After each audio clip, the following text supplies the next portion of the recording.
요한이 전한 거룩한 복음입니다. 그때 예수님께서 제자들에게 말씀하셨다. 나는 너희에게 평화를 남기고 간다. 내 평화를 너희에게 준다. 내가 주는 평화는 세상이 주는 평화와 같지 않다. 너희 마음이 산란해지는 일도 겁을 내는 일도 없도록 하여라. 나는 갔다가 너희에게 돌아온다고 한 내 말을 너희는 들었다. 너희가 나를 사랑한다면 내가 아버지께 가는 것을 기뻐할 것이다. 아버지께서 나보다 위대하신 분이시기 때문이다. 나는 일이 일어나기 전에 너희에게 미리 말하였다. 일이 일어날 때에 너희가 믿게 하려는 것이다. 나는 너희와 더 이상 많은 이야기를 나누지 않겠다. 이 세상의 우두머리가 오고 있기 때문이다. 그는 나에게 아무 권한도 없다. 그러나 내가 아버지를 사랑한다는 것과 아버지께서 명령하신 대로 내가 한다는 것을 세상이 알아야 한다. 주님의 말씀입니다. 그리스도님 찬미합니다.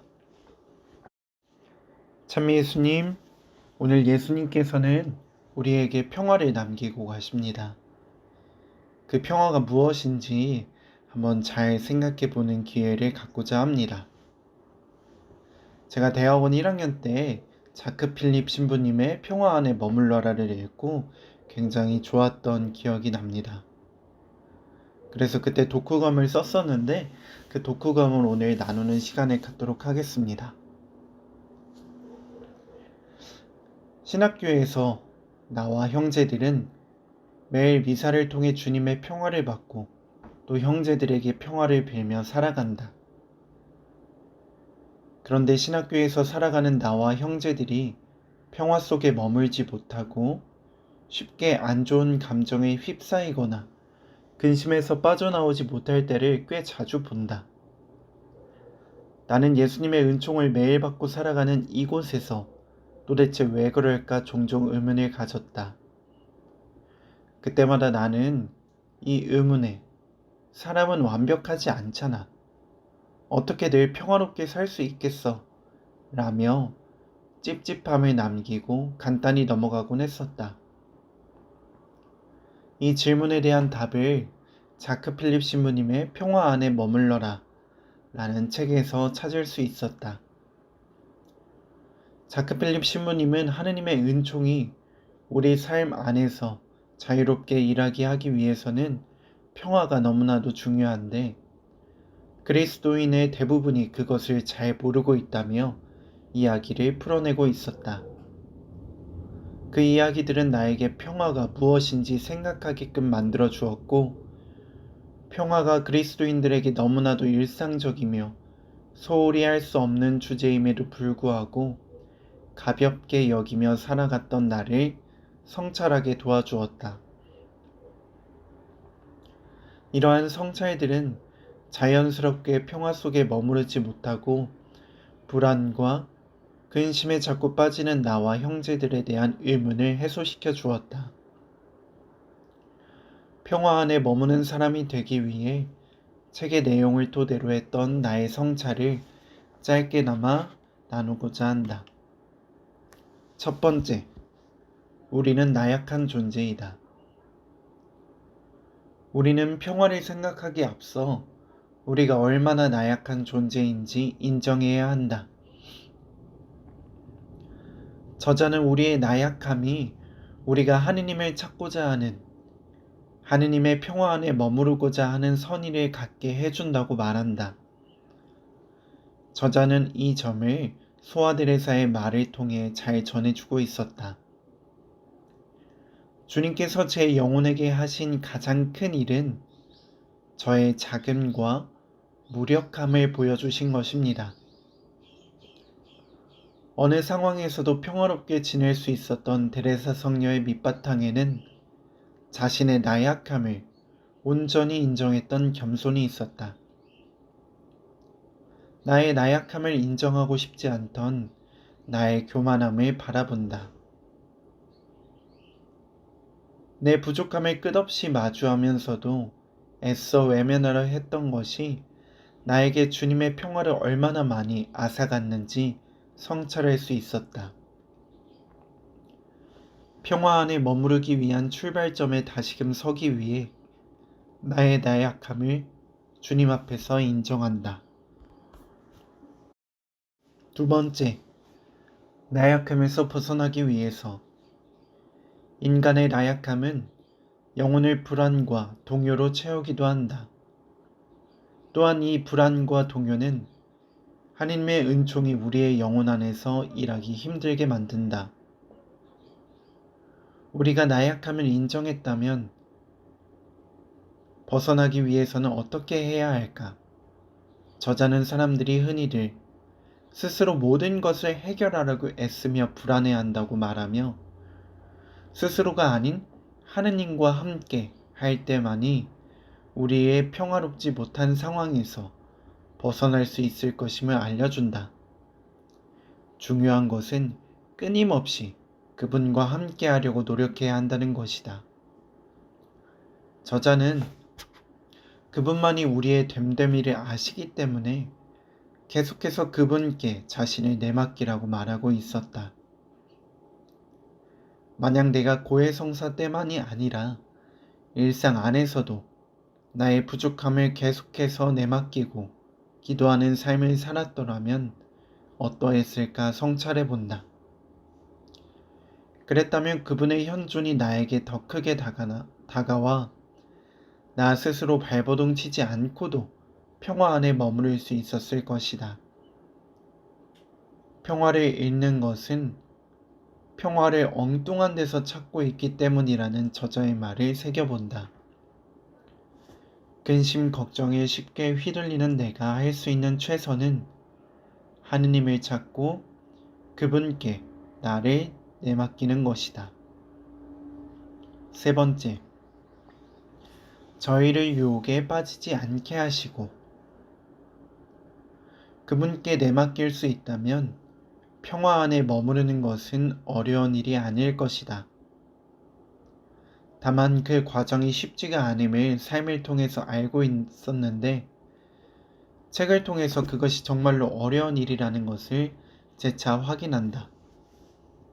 저자는 악마가 우리 마음의 평화를 없애려고 온갖 짓을 다하는 까닭은 하느님께서 평화 속에 머무시며 평화 속에서 큰 일을 하심을 알기 때문이다. 라고 말한다. 곧 우리에게 닥쳐오는 갖가지 시련이 우리를 끊임없이 투쟁하게 만든다는 것이다. 그러나 이 투쟁은 세상을 이기신 예수님과 함께하는 것이기 때문에 두려워하지 말라고 저자는 말하고 있다. 그분과 함께하고자 하는 마음으로 유혹에 빠지지 않게 도와달라 그분께 청하며 살아가자. 네 번째, 어느 때에서도 평화를 찾는 것이란 앞선 부분을 통해서 나는 그분께 나의 희망을 두는 것이 얼마나 유익하고 나에게 중요한 일인지 깨달을 수 있었다. 그러나 희망이 크면 클수록 평화를 잃게 하는 유혹도 다양해진다는 것을 느낄 수 있었다. 우리가 다양한 유혹 속에서도 평화 안에 머무를 수 있도록 그리스도인들이 유혹에 빠질 만한 여러 상황을 저자는 우리에게 알려주고 있었다. 생활에 대한 걱정과 결핍에 대한 두려움이 밀려올 때, 하느님의 섭리를 믿기 어려울 때, 나뿐만이 아닌 타인에 대한 고통을 체험할 때, 그분께 의탁해야 함을 알면서도 나 자신을 내맡기기 어려울 때, 이웃의 결점과 실수를 겪어야만 할 때, 우리 자신의 잘못과 불완전함을 참기 어려울 때, 결정을 내리기 어려울 때, 하나하나가 내 마음에 절실히 다가왔다. 이어서 저자는 평화의 길을 간단 명료하게 정리해 주었다. 내맡김이라는 뜻을 여러 가지 갈래로 표현하며 평화를 언급하고 있었다. 다만 표현의 강도를 높여서 아무것도 제외하지 말고 몽땅 하느님의 손에 맡기고 살아야 한다고 하고 있었다. 하느님은 우리를 결코 버리지 않으시기 때문에 근심, 걱정, 고통 속에서 있어도 평화를 잃지 않도록 노력해야 한다고 말한다. 진리는 간단하지만 실천은 어렵다는 사실을 다시 한번 절감함과 동시에 한편으로 간단해서 참 다행이라는 생각도 들었다. 내가 근심 걱정에 빠져 있을 때 해야 할 것이 그분께 내맡기는 것, 그 한 가지이기 때문이다. 해보기도 전에 겁먹는 것처럼 어리석은 일은 없다. 5번째, 평화가 무엇일까? 여기까지 다다르니 평화가 무엇인지 다시금 성찰하게 된다. 평화를 사람을 불안과 두려움, 근심과 걱정에서 벗어나게 해주는 것으로만 여길 수 없었다. 평화는 하느님의 은총 그 자체였고, 나의 모든 순간들을 사랑으로 받아주시고, 사랑으로 나를 품어주시겠다는 하느님의 강력한 의지이다. 또한 평화가 완덕을 추구하는 인생 여정 안에서 빠질 수 없는 필수 요소라는 저자의 말에 전적으로 동의한다. 저자는 이렇게 말한다. 인내와 끈기로 실천하되 완벽하게 실천하지 못하더라도 낙심하지 말자. 근본 원칙은 나는 결코 낙담하지 않겠다는 것이다.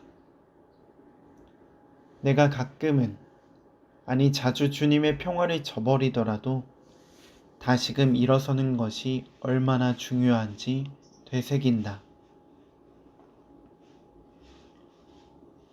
마무리하며 학기를 시작하며 책을 읽고 평화 속에 살아보자 라는 다짐 속에 책의 내용을 정리하였고 실천해보고자 노력했었다. 그러나 평화 안에 머무른다는 것은 내 생각보다 훨씬 더 어렵고 힘들었다. 의식하고 나의 삶에서 평화를 찾다 보니 더 많이 넘어지는 나를 바라보게 되어 힘들었다. 그런데 정말 아이러니하게도 나의 어려움 속에서 작은 빛을 발견할 수 있었다. 평화를 생각한다는 것, 그 자체가 나에게 용기를 주고 있었다. 주님께서는 내가 넘어지고 다시 일어날 때마다 평화를 구하고자 하는 나의 마음을 보시고 용기를 주고 계셨다.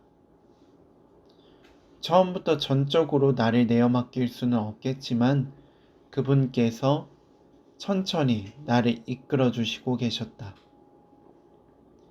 내맡기기 힘들다면 더욱 철저히 내맡기라는 저자의 말이 인상 깊다.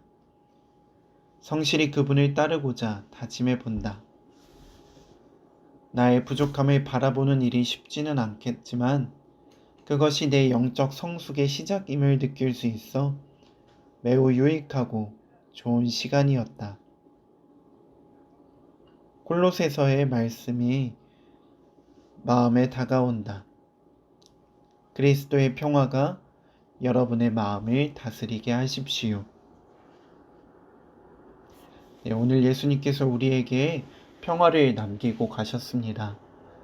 그 평화를 가벼이 여기지 않고 우리 삶에서 계속해서 붙잡고 있을 수 있도록 오늘 하루, 이번 한 주, 그리고 매일의 시간 속에서 노력하면 좋겠습니다.